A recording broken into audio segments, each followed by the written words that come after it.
that if I were in that environment, I would do what a lot of people who are currently with the company are doing, which is resolve to find my next place. All joking aside, although that wasn't joking because clearly I went across the street. You know, there's some good people in that company, and there's some really good people in that company, and Scott Livingston gets painted in a really negative light, but he's a really good journalist. When I worked in Washington, D.C., I tried to snag him away from Baltimore. He's really good. It's just, you know, I have a lot of friends in that company because I did work for it for a year when I was at Como in Seattle. To your point, you know, not everybody can pick up and move. And so that means they got to stay and make it better and navigate the tricky waters and do the best they can, because there are a lot of people, you know, I was fortunate, a job opportunity came up and I could go across the street and stay in my hometown. Had that not happened, I'd probably be over there. I don't know where you'd be. I'd be in Wichita. I might not be here though. It's safe to say I might not still be here, but anyway, you know what, no matter the company that owns you, just do good journalism and make the best of it that you possibly can. So if the four of you know this, how many employees in your newsroom today, and how does it compare to 20 or 25 years ago? I'm probably the only one old enough to answer that. Well, Tim would certainly know. I think that you know, the biggest hit that we took in the last 20 years was 2007, when we went through the whole country went through a really difficult year, and we downsized our newsroom. We have recovered from that now after, you know, 11 years on, 10 years on from that, and we now have a stable staff. You know, I think that if you compared our staff from 20 years ago, maybe we're, you know, down one or two, really, and that would be it. Because while we have, now if you look at the different departments, there are some that have gotten smaller and some that have gotten larger. We just hired a few people in our digital group. So we just hired 3 MMJs. So we've changed, you know, some of the structure of, you know, the numbers of people in different departments. But overall, from a staffing standpoint in our newsroom, I would say that within 1 or 2 positions, that the staff level is the same as it was 20 years ago. And is that fairly consistent? Well, I want to put that on you, because I worked for you in the 80s. So you tell me, what was the size of the newsroom at KCNC in 1985? About 130. Yes, we're about 110. So, I mean, that's not 20. So would it also be safe to assume that in this period of time, let's say it's 20 or 25 years, that the number of hours a day that you're producing in local news has increased? That's a very good point. Yes, And we produce a lot would more. also be safe to say that you have digital mouths to feed that you didn't have back then? So what's the impact on quality journalism if that's the case? Well, I think it's that, I mean, we have probably more people than we did 5 years ago, but all of those people do more things. To speak to quality, I mean, if you have producers who can produce a newscast and they can also shoot and edit a package, that doesn't take anything away from the quality of the newscast, nor does it take anything away from the quality of the package that person shot. It's about training the people in the newsroom and using the positions that you have to make them people to be able to do a lot of different things. And that's not overworking people, that's not more hours, that's a training environment where people know that they can do multiple things and they could do those things well. So more people than we had 5 years ago, yes, and more content too, because the people that we do have can do more things and they actually enjoy being at work more than they did 5 years ago. I would just like to say that, you know, I worked for Gray Television previously, so it was per hour of news, it was 1 body. So we did 46 hours of news, so we had 46 people in our newsroom, and that was down from about 62 that we had 2 or 3 years ago before Gray bought us. Here we do 90.5 hours of local programming, and we're at about 130 people in our newsroom. So it's a little bit over 1 1/4, 1 1/2. So that's how the big companies look at it. Hour per news, a lot of big companies, hours of news versus how many people you have on staff, and you try to get it around 120 and 130. Plus, the margin is a lot bigger nowadays than it. I would assume it was back then, even though I don't work in sales. But I think it's just all about diversifying. We really have to diversify our staff. And, our head of news calls it, we got to have a lot of unicorns. So he wants us to find people that are willing and able to do more than one thing and do it very well. So it's all about trying to diversify that. So we have photographers that write. We have photographers that now are turning fantastic content, but also are posting on social media. So we look for opportunities. We have more MMJs than we've had in the past. And what an MMJ is, if you don't know, is somebody that produces, writes, social media, tweets, Facebooks, shoots, reports, does live shots, and all of that in an 8.5 hour day, maybe a 10-hour day, maybe a 12-hour day, and comes back the next day and does all of that again. That's something that might have used to have been done by 3 people in a newsroom if you had an audio person, and now it's one person that has to do all of that, probably has to do that for the 4, and then has to do that again for the 5, then they have to leave a VOSOF shorter version of their story for the night show. So it's all about figuring out a way that we can diversify and create more of these unicorns in our newsroom.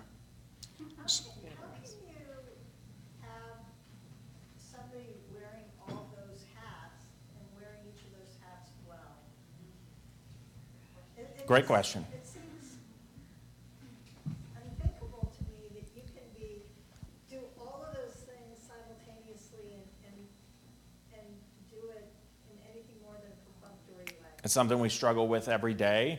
And where we're helped out a little bit is a lot of the J schools now have converted and they train their folks to do that. So Missouri, USC, they are training a lot of MMJs, and these folks are expected to come right out and do all of those things. And I will tell you, the struggle for us is that sometimes in Denver here, I compete against Wichita and even Topeka for candidates, because it used to be back in the day when I started in Erie, Pennsylvania, so you have to really work your way up. So that's market 142, then you're in an 80, then you're in a 40, and then you're in a 20. We're hiring sometimes producers with 1-2 years of experience, and sometimes we're fighting to get people that are coming right out of a J school, that have a little bit of experience in a J school.